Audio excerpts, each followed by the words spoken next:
Au nom du Seigneur Jésus-Christ, je vous salue. Nous rendons toujours gloire à Dieu pour la faveur qu'il nous donne d'aller dans les vérités bibliques. Aujourd'hui, nous allons répondre à ceux qui pensent que lorsque nous sommes dans la grâce, il n'y a plus de punition, il n'y a plus de jugement. Allons, s'il vous plaît, en Romains 2. Romains 2, du verset 4 à 6.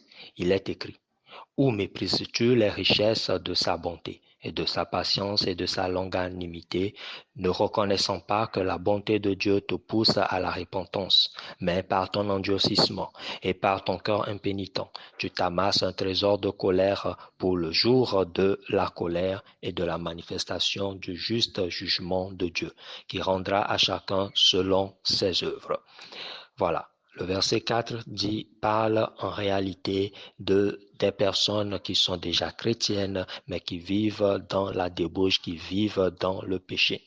Alors Dieu dit, est-ce que nous sommes en train de mépriser les richesses de sa bonté, de sa patience et de sa longanimité? Cela veut dire que lorsqu'il y a quelqu'un, même un pasteur, même un frère croyant, qui vit dans le péché et qui ne reçoit pas les conséquences de son péché, qu'est-ce que ce verset nous dit ici? C'est parce que Dieu est patient envers cette personne, attendant que la personne se répande.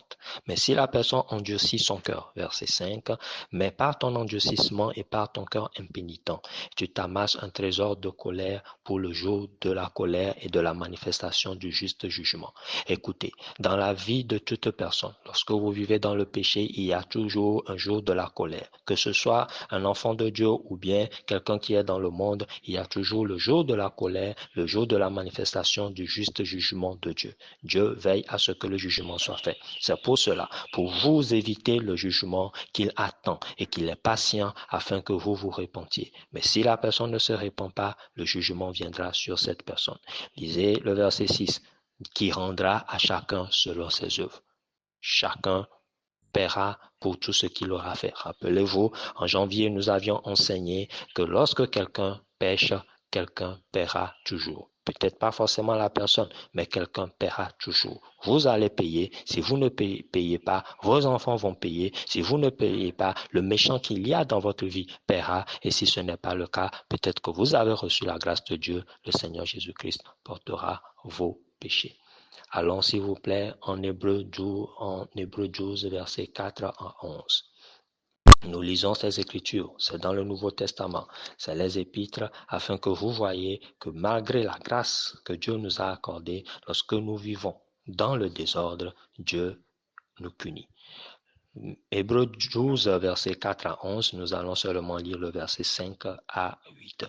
Il est écrit: Et vous avez oublié l'exhortation qui vous est adressé comme à des fils. Mon fils, ne méprise pas le châtiment du Seigneur et ne perds pas courage lorsqu'il te reprend, car le Seigneur châtie celui qu'il aime, et il frappe de la verge tout ce qu'il reconnaît pour ses fils. Supportez le châtiment, c'est comme des fils que Dieu vous traite, car quel est le fils qu'un père ne châtie pas? Mais si vous êtes exempts de châtiment auquel tous ont part, vous êtes donc des enfants illégitimes et non des fils. Alors, s'il y a quelqu'un qui pêche et que Dieu ne juge pas, que Dieu ne punit pas, que Dieu ne châtie pas, premièrement, c'est peut-être parce que Dieu est patient. Mais le second point, c'est que la personne même n'est pas née de nouveau. La personne est dans l'église, mais elle n'appartient pas à Dieu. Dieu connaît son sort, la personne là est destinée au feu, la personne est destinée à l'enfer. Mais vous voyez cette personne, vous voulez copier, parce que cela arrive. Beaucoup de gens copient ceux qui sont dans le désordre et qui prospèrent. La prospérité ne veut pas dire que la personne est fidèle à Dieu. Donc quand vous voyez le mal dans la vie de la personne et que la personne ne change pas et que Dieu ne fait rien, c'est que cette personne est un enfant illégitime. La personne n'est pas un enfant de Dieu. Sinon, si la personne est réellement un enfant de Dieu, cette personne sera châtiée. Verset 6 dit, car le Seigneur châtie celui qu'il aime. Si Dieu l'aime, Dieu va le châtier. Il frappe de la verge tout ce qu'il reconnaît pour ses fils. Donc, si Dieu ne frappe pas cette personne, c'est que cette personne est parmi vous, mais c'est un loup parmi les brebis. La personne n'appartient pas à Dieu. Allons, s'il vous plaît, en 1 Corinthiens 3, verset 17. 1 Corinthiens 3, verset 17. Vous allez voir. Les gens font des choses et Dieu n'agit pas. Soit ils ne sont pas des enfants de Dieu, soit Dieu est patient. Car il y a une règle qui dit, 1 Corinthiens 3, verset 17. Il y est écrit, si quelqu'un détruit le temple de Dieu, Dieu le détruira car le temple de Dieu est saint et c'est ce que vous êtes. Écoutez, lorsque quelqu'un vit dans le péché, nous ne nous appartenons plus parce que nous avons été rachetés par le sang du Seigneur Jésus. Et il est bien écrit que lorsque nous sommes déjà rachetés, il n'y a plus de sacrifice pour le péché.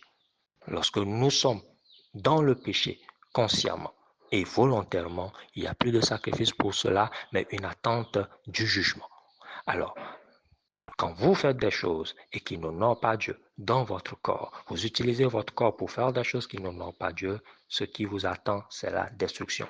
C'est dans les Épîtres que nous lisons ceci. Ce n'est pas dans l'Ancien Testament, c'est dans les Épîtres. Si quelqu'un détruit le temple de Dieu, Dieu le détruira, car le temple de Dieu est saint et c'est ce que vous êtes. Il y a beaucoup de gens dans leur vie, il y a des choses qui arrivent, ils ne comprennent pas, c'est parce qu'ils ont détruit le temple de Dieu.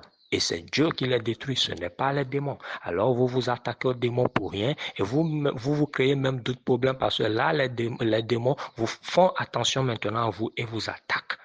Alors qu'en réalité, ce qui vous arrive, c'est de la part de Dieu. Il faut régler cela avec Dieu. Il faut confesser, il faut se repentir, il faut se convertir et Dieu purifiera vos péchés. C'est très important que nous comprenions cela. La grâce ne nous permet pas de vivre dans le péché. L'apôtre Paul dit, loin de là.